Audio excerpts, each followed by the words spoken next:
Bienvenue sur Africa 24 pour cette nouvelle édition de l'Africa Tonight. Voici les titres de l'actualité. Le chef de l'État algérien Abdelaziz Bouteflika a remis sa démission au Conseil constitutionnel ce mardi 2 avril. Au pouvoir depuis 20 ans, il a démissionné après une vague de contestations massive et inédite dans le pays. Au Sénégal, le chef de l'État Macky Sall a prêté serment pour un second mandat. Une quinzaine de chefs d'État et de gouvernements africains ont pris part à cette cérémonie. Il s'est également félicité des améliorations apportées par son précédent septennat. Et puis, amélioration de la politique nationale de santé du Cap-Vert. L'objectif pour le gouvernement est d'aboutir à terme à un système complet et efficace de prise en charge des urgences, un système qui couvre l'ensemble du territoire. Le président algérien Abdelaziz Bouteflika a démissionné. Il a remis sa démission au Conseil constitutionnel ce mardi 2 avril, selon les médias locaux. Il a démissionné après une vague de contestations massives et inédites dans le pays. Âgé de 82 ans, de santé fragile depuis son AVC en 2013, Abdelaziz Bouteflika était à la tête du pays depuis 20 ans. Une démission qui fait suite de quelques heures à la demande de l'armée d'une mise à l'écart immédiate du chef de l'État. Le général Ahmed Gaïd Salah, chef d'état-major de l'armée algérienne, avait demandé plus tôt dans la journée que soit appliquée immédiatement la procédure constitutionnelle permettant d'écarter le président Abdelaziz Bouteflika du pouvoir.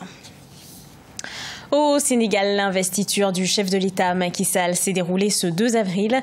Le président de la CEDEAO et président nigérian Muhammadu Buhari était l'invité d'honneur de la cérémonie. Le président sénégalais, réélu pour un second mandat, a prêté serment en présence d'une quinzaine de dirigeants africains et de 7 membres du Conseil constitutionnel. Il a appelé à l'unité et à un dialogue constructif et ouvert.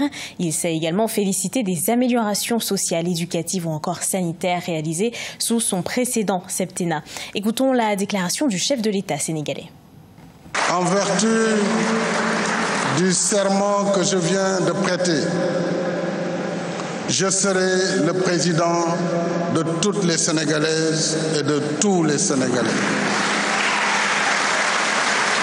Je renouvelle par conséquent mon appel au dialogue sans exclusive. Un dialogue constructif et ouvert à toutes les forces vives du pays, à toutes les forces politiques, aux forces économiques et sociales. À la tête de l'État, je mesure pleinement la responsabilité et la gravité de la charge. Elle rappelle, cette charge, que la démocratie et la République consacrent l'égale dignité des citoyens et que le mandat électif n'établit aucun privilège au profit du mandataire sur les mandants, mais plutôt une mission au service du bien commun.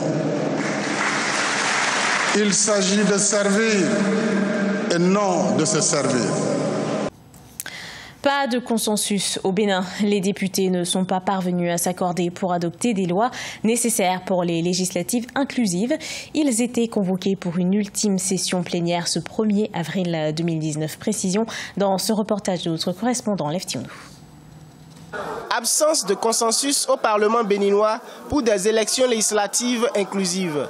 La dernière séance plénière assise sur l'examen des propositions de loi en vue d'une sortie de crise tenue lundi 1er avril 2019 s'est clôturée sans résolution. Le consensus n'a pas été trouvé sur les travaux du comité paritaire, aussi bien au sein de la commission des lois qu'en plénière. Nous prenons dès lors solennellement acte du défaut du consensus tant attendu et décidons de nous en tenir désormais au respect strict des textes en vigueur et du calendrier électoral. Suite à l'examen des dossiers de candidature en vue des législatives du 28 avril 2019, la Commission électorale nationale autonome Sénat a validé les candidatures de 2 partis soutenant les actions du chef d'État Patrice Talon. Les partis de l'opposition restent exclus du processus électoral pour non-délivrance de quitus fiscaux et de certificats de conformité à la charte politique. Il ne saurait avoir d'élections législatives sans l'opposition car il est difficile de prendre tous les Béninois pour des incultes en leur faisant croire que c'est seulement les deux partis politiques privés du président de la République qui n'ont pas 3 mois de vie, qui sont capables de prendre part aux consultations électorales. La crise politique perdure dans un contexte très tendu, marqué par la polémique sur l'expérimentation d'une nouvelle charte politique et d'un nouveau code électoral. Des missions d'information de la CEDEAO et des Nations Unies avaient plaidé pour des élections législatives inclusives, apaisées et transparentes. Amélioration du secteur de la santé au Cap-Vert. Le gouvernement veut aboutir à terme à un système complet et efficace de prise en charge des urgences sur tout le territoire. 75% de la population a pour l'heure accès aux services de proximité. Victoria Sedji.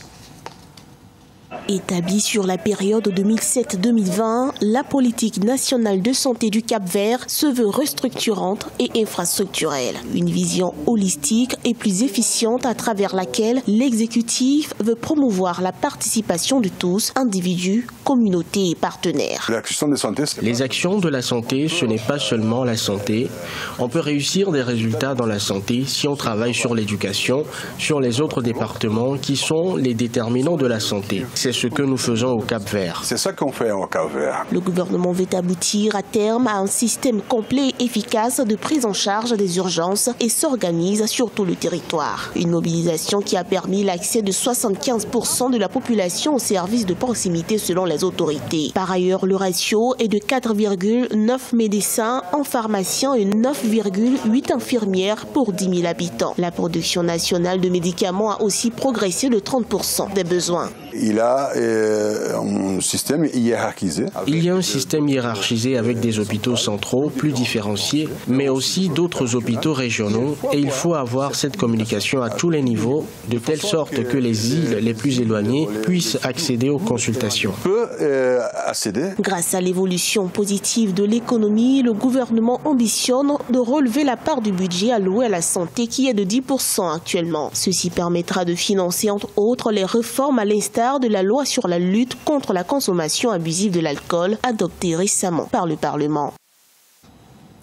Féculents, poissons, viande, flambée des prix de consommation des ménages au Cameroun. Les prix à la consommation finale des ménages ont grimpé de 1,4 et 2,8% en février dans les métropoles économiques et politiques du Cameroun. Reportage de notre correspondante Viviane Baoken.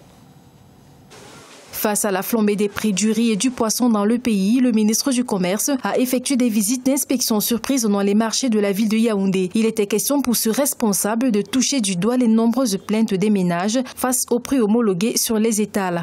Les accords doivent être appliqués. Et nous avons donné communication, parce que nous l'avons fait en transparence. D'ailleurs, la réunion s'est faite de manière absolument ouverte, afin que nul n'en ignore. Donc la presse a pu assister à nos délibérations. Et les prix qui ont été communiqués sont considérés comme des prix qui s'imposent à tout le monde. Selon les clauses arrêtées de commun accord entre le gouvernement et les opérateurs économiques, 1 kg de riz devrait être vendu entre 330 francs CFA et 425 francs CFA, tandis qu'1 kg de poisson coûtera 1000 francs et 1200 francs CFA. Lors d'une réunion de concertation au ministère du Commerce, il y a eu de grosses confusions au sujet des calibres de poissons. Mais la descente du ministre a levé tous les équivoques. Le ministre lui-même a vu que les thons, par exemple, étaient de plusieurs calibres. Il y a les thons 20+, il y a les thons 25+. Donc les thons varient de 700 à 1100 francs. Lui-même, on lui a montré, il a été convaincu. Vous avez filmé, vous avez vu qu'il a été extrêmement surpris de voir qu'il y avait plusieurs calibres de thons. Et donc, il a fait des concessions. Pour le ministre du Commerce, après cette phase de sensibilisation, suivra une phase de répression contre tous les commerçants véreux. Il a d'ailleurs instruit à ses collaborateurs de l'ensemble des régions du pays d'effectuer de pareilles descentes inopinées dans les marchés pour s'assurer du respect des prix homologués. Ce journal a été préparé par l'ensemble de la rédaction. Merci à vous de l'avoir suivi. Dans un instant, une nouvelle édition d'Actualité sur Africa 24.